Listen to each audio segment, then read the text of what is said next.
I can't control what these people think, but if it takes all the hate and all the scrutiny and all the different opinions for me to be a world champion, then keep it coming. Stop the motherfucking pack. Yo. Shall I begin?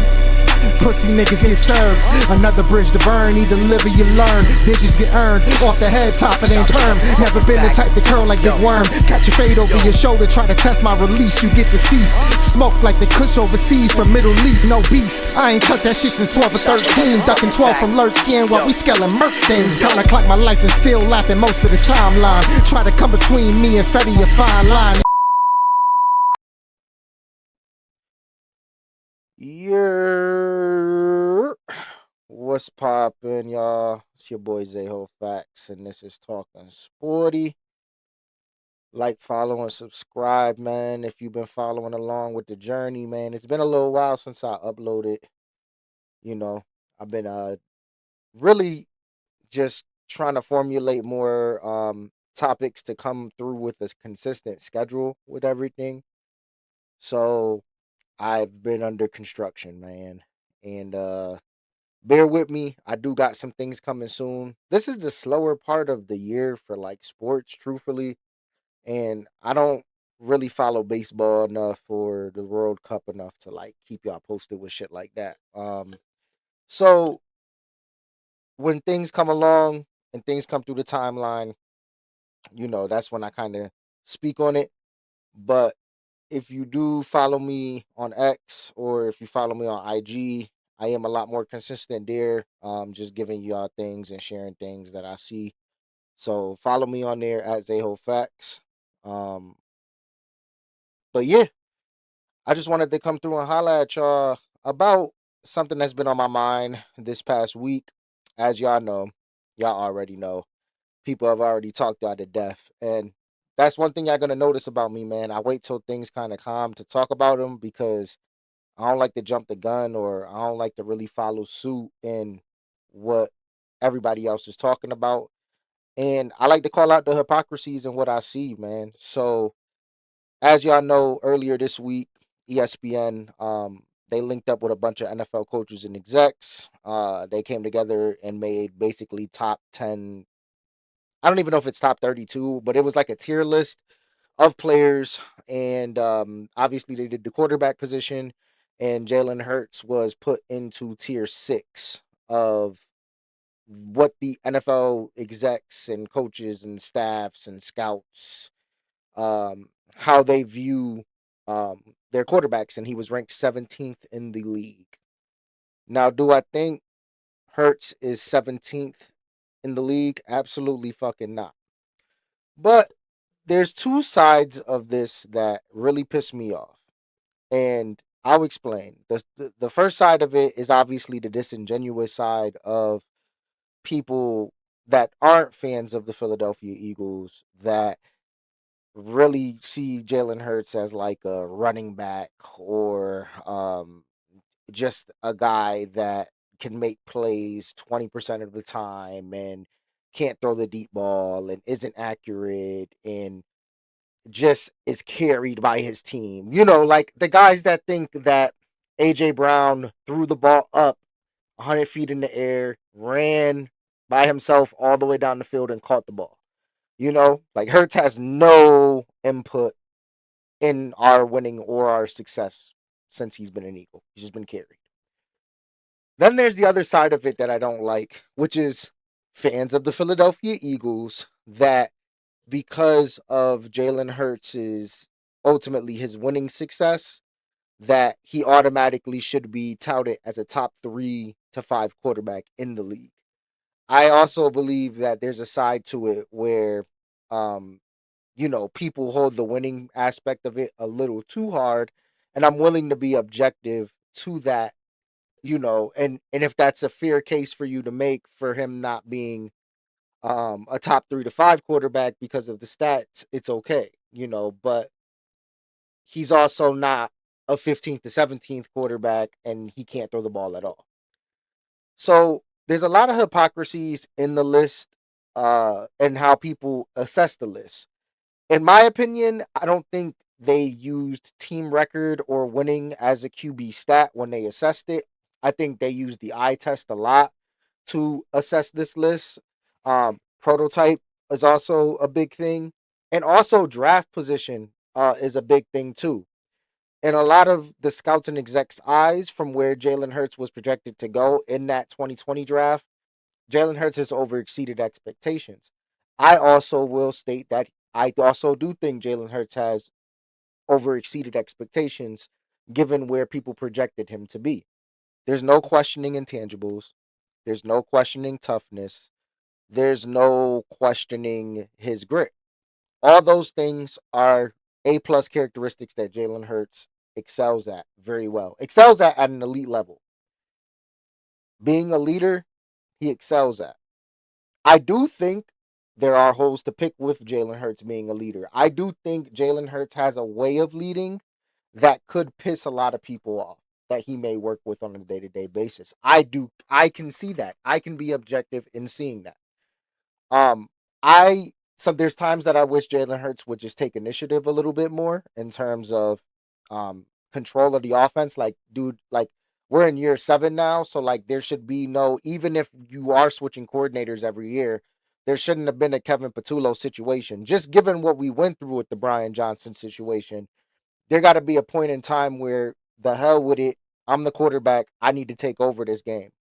And there's times where I've seen him do that. The Minnesota Vikings game, the Rams game in the second half. There's times where you know he can't console in the coaches to bail the team out all the time, and he has to do it.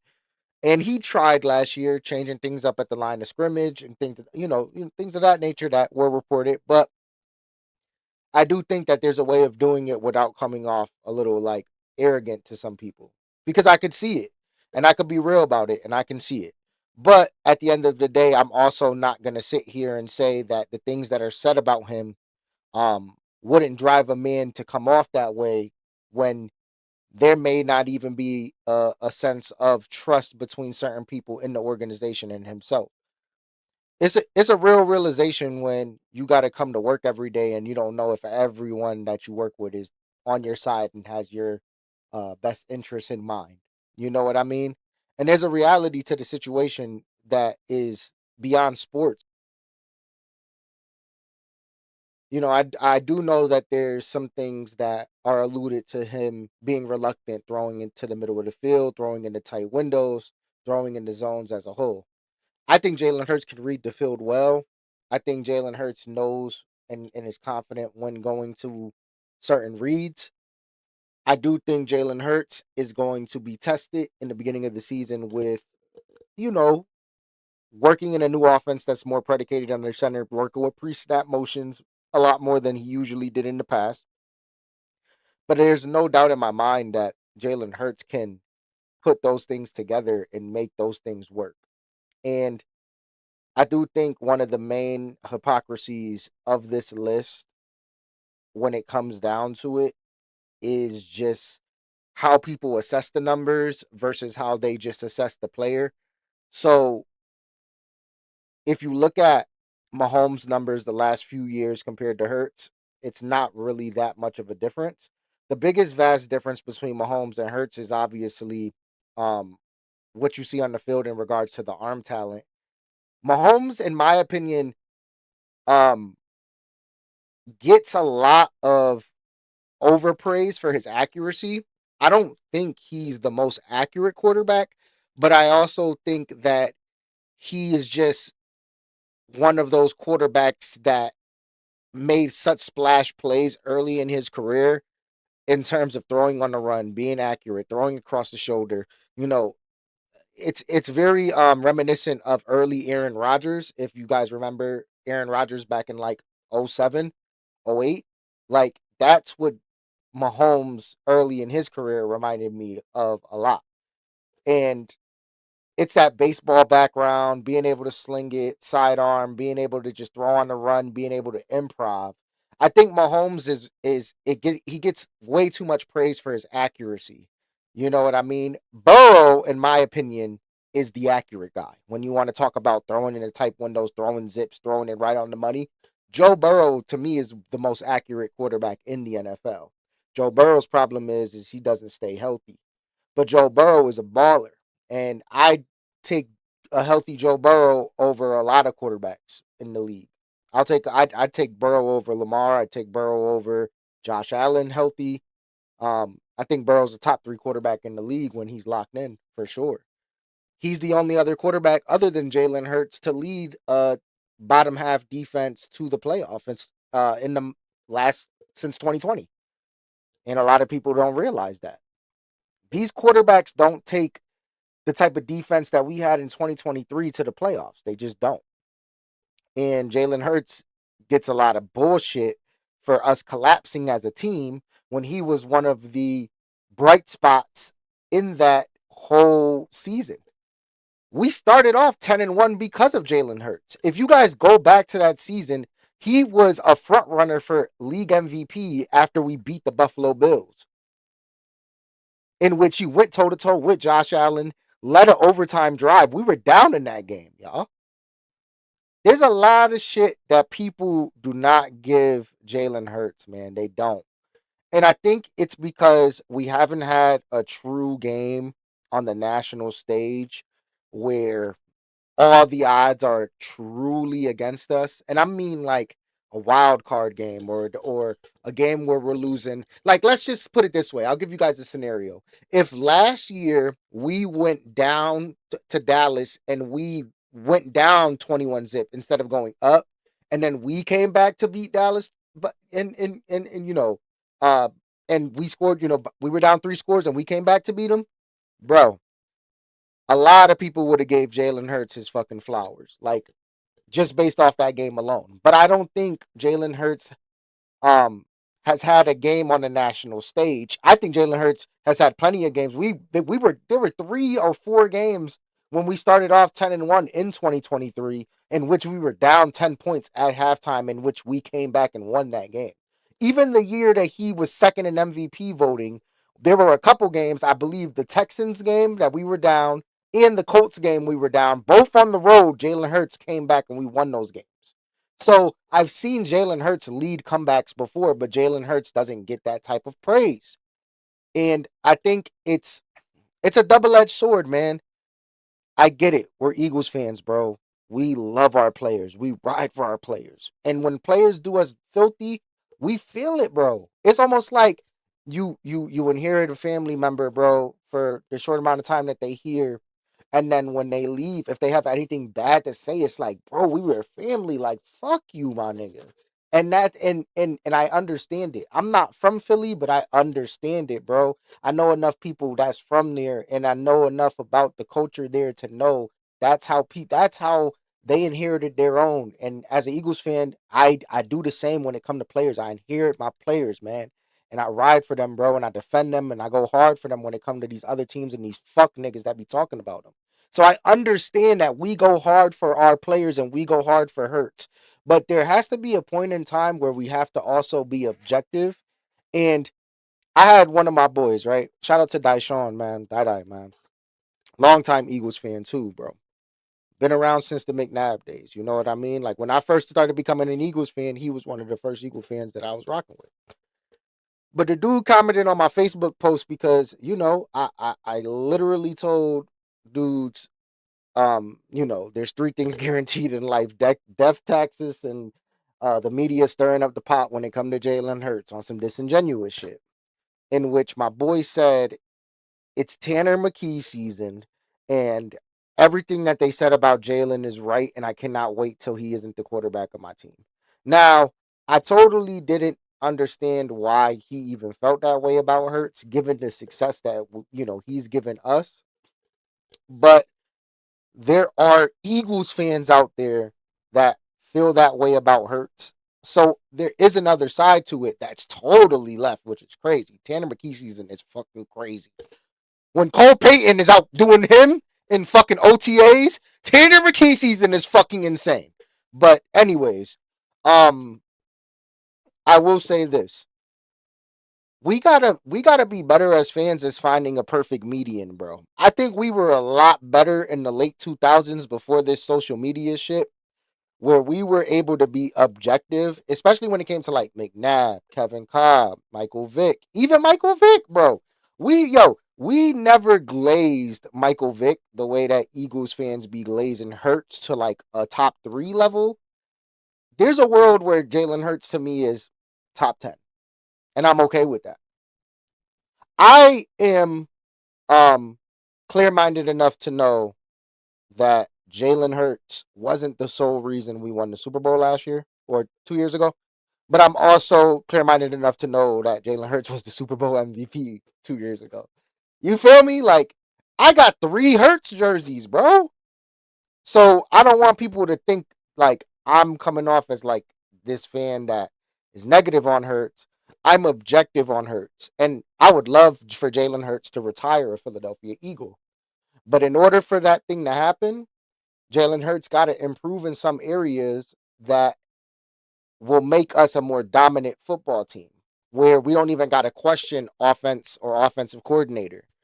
I do think Sean Mannion is going to work wonders in that department, just opening Jalen's eyes to more of a dynamic offense, more versatile offense, more pre-snap motions, more jet sweeps, bubbles. I cannot wait to see screens, y'all. Like, I ain't even gonna hold you, bro. That's probably the one thing that I've been so excited about is, and we'll see it in training camp. You know what I mean? When we start seeing the ESPs and the Gowdens of the world and all the people that's gonna be showing up to that camp and reporting the plays, you're gonna start to see certain shit that you didn't see in the last 3-4 years, bro. You're going to start seeing screens. It's going to be, I won't say as reminiscent of Doug Peterson because towards the end of Doug Peterson's tenure, he got away from that shit. And I think a lot of it had to do with Frank Wright. Frank Wright was a big endorser of screen games. But you're going to see a lot of that again, yo. A lot of Saquon. Imagine Saquon in space with these big boys running in front of him, man. You're going to see a lot more of that. And crack toss action, and us getting more sideline to sideline instead of us trying to dominate and go vertical up the field.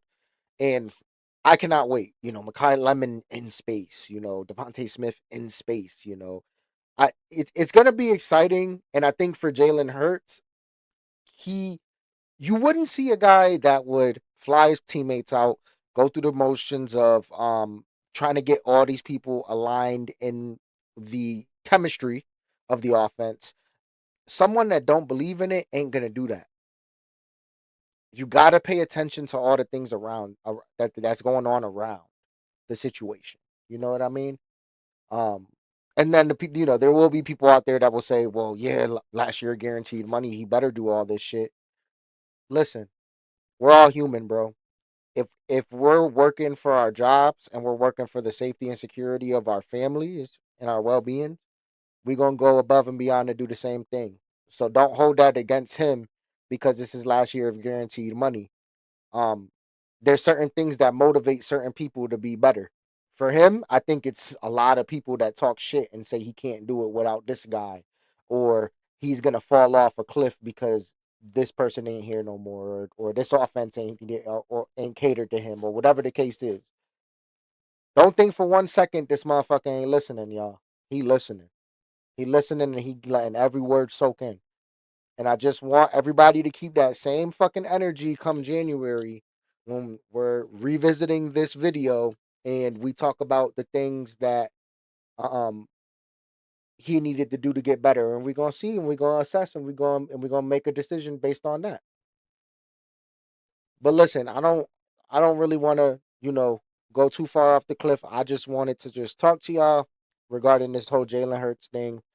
I do think that in due time we will see how this thing concludes in terms of his contract situation and if we do keep him around for the long haul, you know. But I'm enjoying it as time is going now, and I am going to fucking